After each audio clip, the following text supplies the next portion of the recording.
ठिकाणी गणपती बाप्पाचं मंदिर आहे. आता माता मावल्यांनो, आपण घरामध्ये कुठलीही पूजा असू द्या, सत्यनारायण असू द्या, नवीन घर घेतला असू द्या, घराचं भूमिपूजन असू द्या, कोणतीही पूजा असू द्या, घरात लेकराचं जर लग्न झालं, कोणतीही पूजा असू द्या, सर्वप्रथम पूजा करत असताना आपण कुणाला मान देतो सांगा ना? गणपती बाप्पाला. का बरं देतो बरं? वाय माहितीये का तुम्हाला? त्याची फार मोठी काशी खंडामध्ये कथा आलेली आहे. शिवपुराणामधला काशी खंड भाग आहे आणि काशी खंडामध्ये जवळजवळ 42 का 43 अध्यायामध्ये एक कथा आलेली आहे. आता गणपती बाप्पाची आपण सर्रासपणे पूजा करतो माता मावल्यांनो. का करतो हे आपल्याला माहित पाहिजे. आली आपली परंपरा म्हणून चाललो पुढे? नाही नाही नाही नाही. गणपती बाप्पाची पूजा आपण का करतो आता ऐका, तुम्हाला मी काशी खंडामधला कथासार सांगतो. मंदारचल पर्वताने भगवान भोले बाबांचं तप केलं मंदारचल पर्वताने, आणि तप केल्यानंतर भगवान भोले बाबा प्रसन्न झाले आणि काशी नगरी सोडून, त्यावेळेस भोले बाबा काशी नगरीत राहायचे, काशी नगरी सोडून मंदारचल पर्वताला आशीर्वाद देण्याकरता त्याला प्रसन्न झाले. आणि मंदारचल पर्वताला प्रसन्न झाल्यानंतर त्यांनी विचारलं, काय तुला काय मागायचं माग? मंदारचल पर्वताने सांगितलं, देवा मला काही नको, फक्त तुम्ही इथं माझ्यापाशी राहा. काय म्हणाले? माझ्यापाशी तुम्ही 80,000 वर्ष माझ्यापाशी राहा देवा. आता आपल्याला 80,000 खूप वाटतं माता माऊलीला. मी पुढे विस्तृत करून पुढे सांगणार आहे, कारण त्यावेळी माणसाचं आयुर्मान तसं होतं. आता 100 वर्षाचा टॉक टाइम मारून ठेवलाय तुम्हाला देवाने. 100 आता कोणी टिकत नाही. 30 आणि 32 बीपी अटॅक. राम बोलो भाई राम बोलो. गेलेले सद्ग्रस्त फार चांगले होते, टिकत नाही. आता काय फार आजार आले माता माऊल्यांना. 100 वर्ष कोणी टिकत नाही. देवाने 100 वर्षाचा तुम्हाला टॉक टाइम मारून ठेवलाय. पण सत्ययुगामध्ये, कृतयुगामध्ये, द्वापर युगामध्ये, महाराज सत्ययुगामध्ये 1,00,000 वर्षाचं आयुष्य होतं. तुम्ही म्हणशाल कुठून आणला महाराज? नाही माता, हे आता आपला कथेचा तो भाग नाही. कधी आलो तर तुम्हाला हे सुद्धा विस्तृत करून सांगणार. हे सगळं गरुड पुराणामध्ये आलेलं आहे. मंदारचल पर्वताने भगवान भोले बाबांना सांगितलं 80,000 वर्ष थांबा. किती? 80,000. किती शून्य असतात 80,000? 80,000 वर्ष. आता भगवान भोले बाबांना प्रश्न पडला की काशी नगरी सोडून इथं थांबायचं म्हटल्यावर नाही ना महाराज. काशी नगरी सोडून विराव होणार होता काशी नगरीचा. अहो आपण आपला 1 BHK 2 BHK बांगला सोडून पाहुण्याकडे जर गेलो आणि पाहुणे म्हणाले 8-10 दिवस आमच्याकडे थांबा, आपल्याला थांबवतं का? नाही नाही नाही नाही बाई, कालचं पीठ फ्रीज मध्ये ठेवलंय, दही ठेवलंय, भाजी निवडून ठेवली, मेथीची भाजी, खराब होईल बाई ती. नाही नाही बाई मी नाही थांबणार. नाही नाही, पाहुण्याची आता तर सोडा. घरातला माणूसही ड्युटीला जातो ना बाई, ड्युटीला जाते सिटीमध्ये. पाहुण्याला 2 दिवस थांबायचं म्हणलं आली का पंचायत? नाही महाराज. आता भगवान भोले बाबांना एवढा वीर कस काय सहन होईल? पण त्या ठिकाणी ब्रह्माजी होते.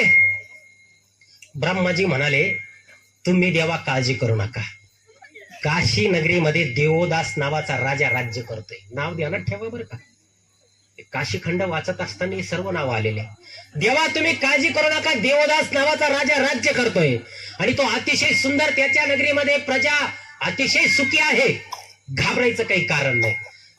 आता महादेवांना वाटलं आता आपल्या बरोबर जो जोडीदार आणला, तो जोडीदार आपल्याला सोडून दुसऱ्या पार्टीत सामील झाला. करायचं काय? महादेवांना नाईलाज झाला. महादेव म्हणाले काही हरकत नाही.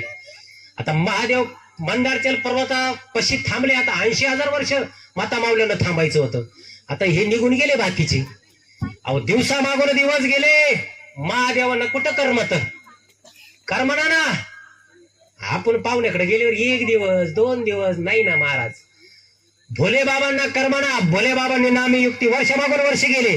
आता भोले बाबाला करमना म्हटल्यावर भोले बाबाने आता एक युक्ती केली.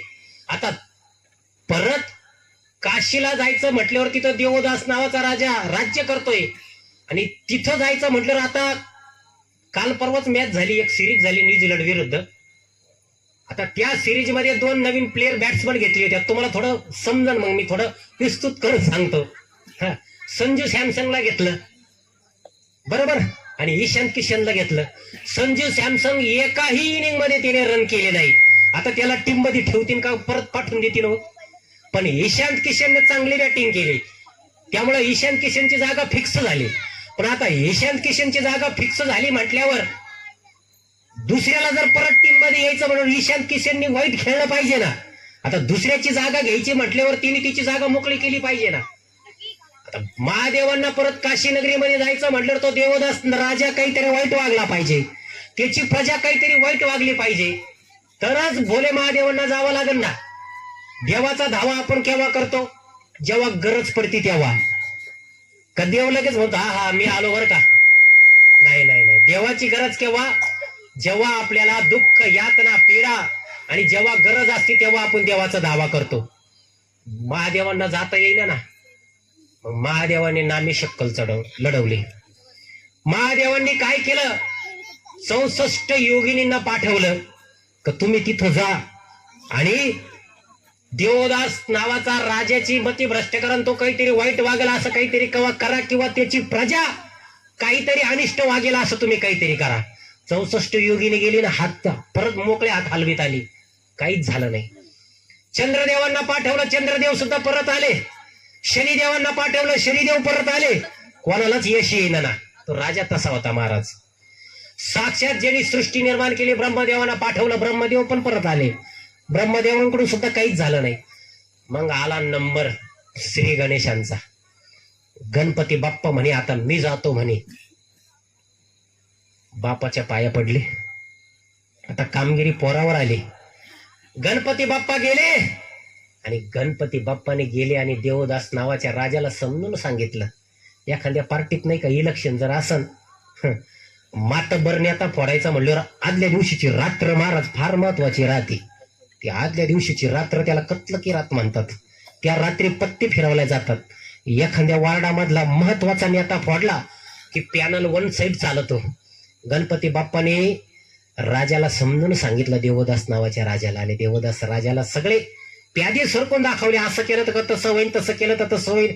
मग देवदास नावाचा राजाने त्या ठिकाणी मान्य केलं की काही हरकत नाही म्हणे.